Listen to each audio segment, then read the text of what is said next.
welcome to another episode of Bit Truth, as I have chose to call this series. Today we are going to talk about the history of the bit and in relation to the relationship between horses and humans. Horses were domesticated 6,000 years ago and they were mostly used for milk and meat.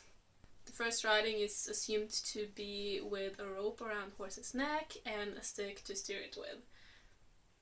Halter with reins, a little bit like a side pull, was invented a little later, and a rope around the lower jaw was probably the precursor to the bit, and this is something that is a little famous for Indians, that they used a loop of rope or rawhide around the lower jaw with a rein attached to it. The first crude bits were used by the Scythians about 5,000 years ago, and Sumerian pictures from 2500 before Christ shows that the people rode horses with a ring in the horse's nose. The ring was just violently pushed into the nostrils and clamped together. It was not very practical because this procedure of putting the ring in caused a lot of complications and injuries that would lead to infections and so on. And after a while the area between the nostrils would just wear completely away and the horse wouldn't have any more sense in the nose, so the effect kind of just wore off. So they needed a new place to put something to steer the horse, and it became the mouth. The bit took over from bitless bridles about 2,000 years before Christ. And the practice began right before the Bronze Age in Asia. The first bits were most likely made from plant materials, and horn, bone, and eventually metal would come after that. And since then, countless designs of bits has been made. Here we have some pictures of some of the first snaffle bits. The one on the left is the earliest that I have pictures of, and you can see just a straight bar in the mouth. And on the right top there is it's the same. And yeah, on the second lowest there you can see there are starting to get some spikes on the mouthpiece, and where my thumb is it's some twisted metal bars. This number 6 is from the 4th century before Christ, and it's called the Bard's Salium. I'm not sure if I pronounce it exactly right, but something like that. And what is that instead of having the rings that you can see on this one, it has a cross, and on the inside of the cross there is some spikes. And these spikes are there so it will be easier to steer the horse, because when there is something that is just really pinching on this side, the horse will then turn head to the other side. So this was really common in the 4th century before Christ, and bits with spikes, cogwheels, discs, and studs, all kinds of stuff has been found in this time area in Iberia. Curved bits was first documented during the 4th century before Christ by the Celts of Gaul. The Christian world didn't care to learn the horse's language, so they just used whatever force they needed. It started with a really strong cavesson, which is like a nose band kind of. The art of riding was discovered in the Renaissance, and yeah, it was considered, riding was considered an art and a magic and religion. So the haute école, like the high school, was founded in the 1100s. Many wanted to learn the art of riding, so the masters in the school became so popular. They were like rock stars, and all these masters used bits and usually of their own designs, but they were pretty much the same, but a little bit different. And a metal cabezon, which I also have a picture of, was invented in this period. Here we have the metal cabezons. Doesn't look very nice, does it? So during this time, the masters of the high school laid the foundation for the next 4 centuries of how to train a horse with metal in their mouth. It's like nothing else was possible. Here we have some pictures of the curb bits from the high school. Has the curb chain here and very long shanks, and this that are connecting these together, more narrow at the bottom, which gives more force, and this port here that digs into the soft palate. And this is a kind of special construction that when you pull the reins here, it will get some spikes that are just spiking out or something. And this one is more, it's the same basically, but you can see there are some little spikes here on the curb chain, and these, well, this thing obviously digs really far back into the mouth and into the soft palate, and you have some beads just here, and this to fixate the tongue more. Crazy stuff. The haute école elements was only for parades and manège, and not in duels and war and these kind of things that a lot of people think. But a horse wearing armor and a rider and a lot of tack can't get the balance that they need to do these elements. And also the rough terrain is just not possible. It was very expensive and time consuming to educate these horses to do all these very fancy elements. I don't know if you know the kind of elements I'm talking about, but it's Spanish walk, Spanish trot, levade, piaffe passage, and capriole, terre-à-terre, balancé. It's very complicated stuff. It's very expensive and time consuming to educate these horses to do this.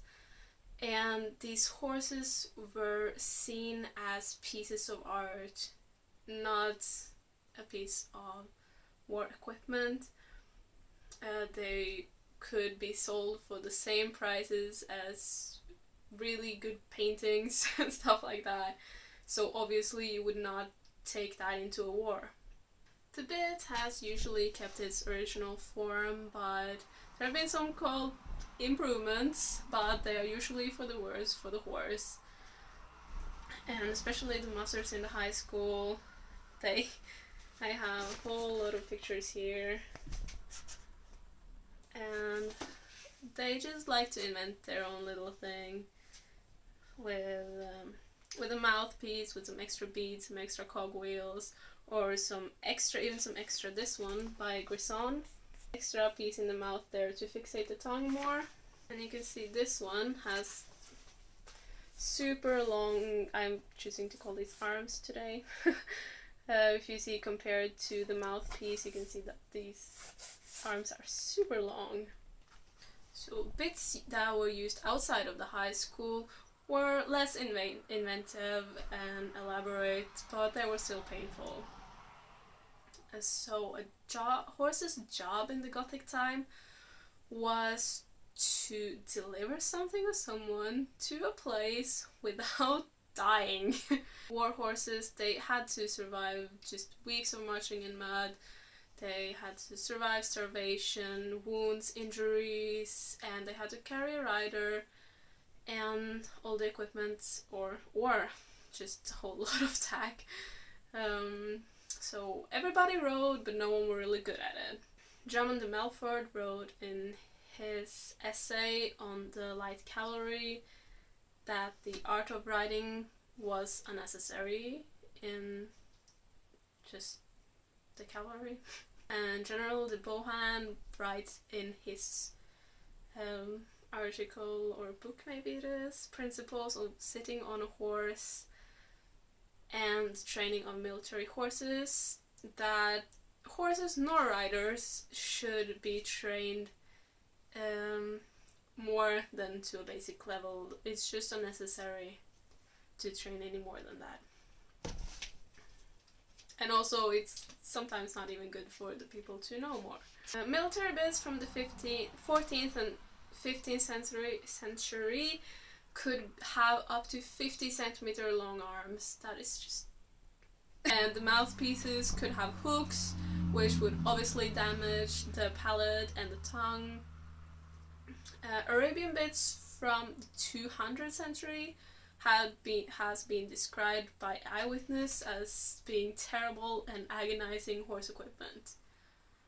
And combined with spurs, the horses there would very often bleed from their nose and from the sides. The same bit appeared in haute école in the 700s. What is making this difference is that instead of having curved chain, it has a curved ring that is pear-shaped. I will show you a picture.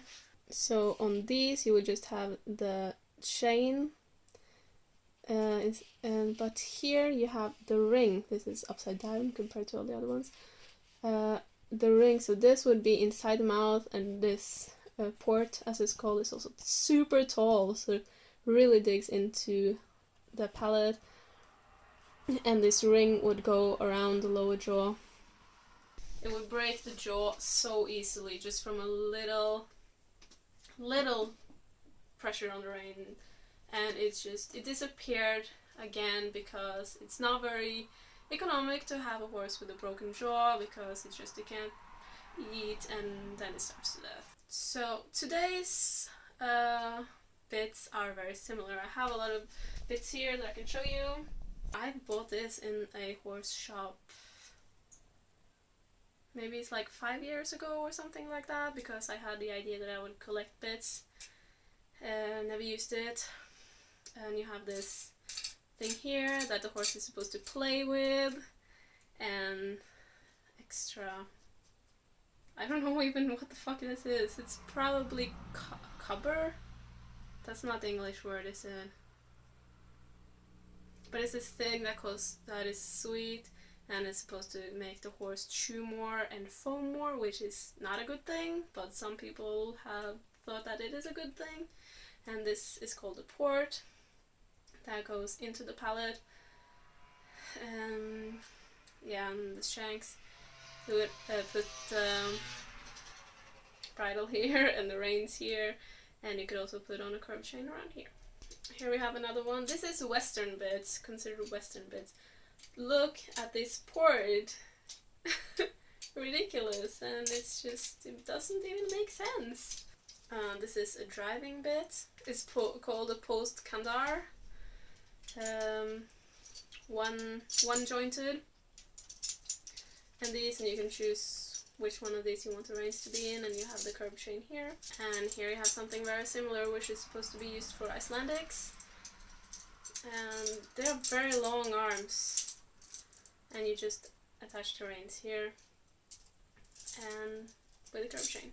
I'd say the difference between curb bits a few hundred years ago and now is not a lot. The arms are getting maybe a little bit shorter, because there's no point in having them half a meter long. It's just, this is way more than enough. So that's why they are not here anymore, and it's just breaks the horse's jaw and makes them starve to death and stuff. And we use mostly smoother metal. Don't use lots of hooks and studs and all that. But it exists. It definitely does exist. And some bits can be covered in plastic or rubber or leather. I have one. This one is rubber bit, but it's so big that it doesn't really fit into any kind of horse's mouth. And we use different types of metal, like steel and cover, as I mentioned earlier. I don't know the English name. If I find it out, if it is something different, I will just write it here or something. Yeah, because it's sweet, we call it just sweet iron, and just different kinds like that. I have one This one is hollow, which I think is supposed to make the horse calm horses who has a nervous mouth or something, whatever that means. So that is those last two I showed you. Those are snaffle bits. They are really not changed. Here we have one with 2 on it for some reason. This is just a standard one, just 1 link, and here we have one with 2 links, and I have this one which I just bought for my collection. 1, 2, 3, 4 jointed. This is basically like a chain. Crazy. In the Handbook of the Horse, written in 1851, it is described that the bit can cause wounds and decay of the bars of the mouth, with bone fragments sticking out. Those are caused by the curved bits of that time. Weekly for Hunters of Horses, which is published by Vets in 1823,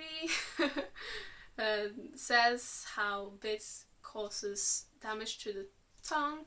The lower jaw can get injuries where bone fragments has to be removed with surgery, obviously.